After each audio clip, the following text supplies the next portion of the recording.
तव नाम स्मरणं मम जीवनं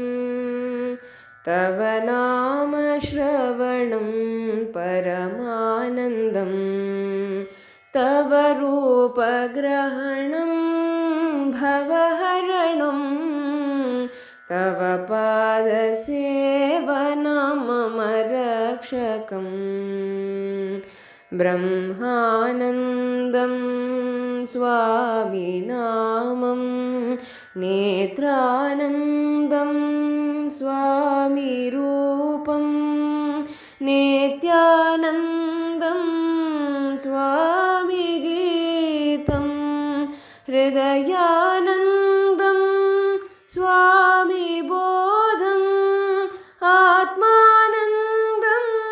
स्वामिध्यानम् आनन्दं परमानन्दं स्वामिसेवनमानन्दं स्वामिसेवनमानन्दं